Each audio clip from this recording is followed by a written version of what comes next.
I think you're looking for something that will really discourage your opponent? It's going to be very simple but risky. Ruy Lopez might be too difficult for beginners and not as epic. The Italian game is very common with beginners and is not a bad choice. Do we have any other choices? Yes. The Vienna game. This opening creates superiority in position and is very dangerous. It's just as dangerous for you. Literally every move has traps and tactics you may not see coming. If this opening is strong, why is it not popular? Because a lot of players are afraid of dangerous and interest. The game starts with e4 and e5, you bring the knight here. His job is to defend the pawn, and also to be able to push f4. As soon as you see this knight here, your task is to move the bishop. In the future we will pressure this weak point with rooks and pieces. If he copies you, now you have 60% to win. You bring the queen here. The most popular move is to defend that pawn and attack, but it's wrong. Now you have 70% to win. You've achieved an advantage, now you need to attack. Now the enemy has two problems, he doesn't know how to deal with them. This donkey thinks he's winning, but next turn his queen gets caught.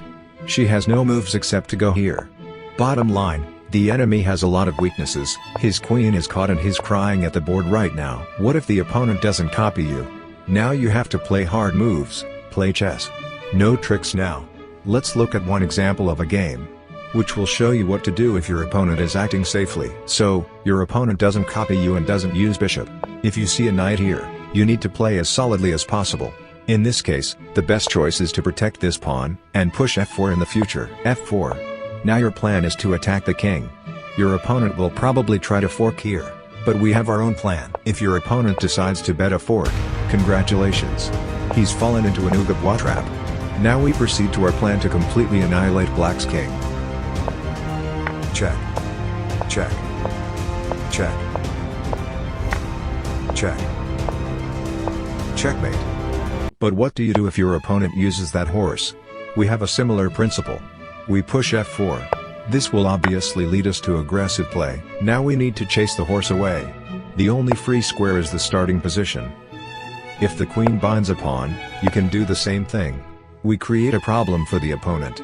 He has to react. After that you need to watch out for this weak spot. If the queen gets in here, it won't be pretty. Now, if the opponent walks this pawn, congratulations. Your opponent finds himself in a very unpleasant position. We can chase this queen away, and now she'll be lost. Now it's the knight's move. Boom. If your opponent is dumb, you can take the queen or rook. But look at this position, you can also take the pawn. But what if your opponent is afraid and plays very defensively? Then I advise you to play in a similar setup. You put a pawn here, take out the bishop, and you're in a pretty solid position. Then you need to improve your position. Good luck. What if your opponent decides to defend that pawn with a knight? We take it. And now it looks a lot like the Halloween gambit. Now we're pushing those stupid knights. We must remember this weakness, so that the queen doesn't come in here.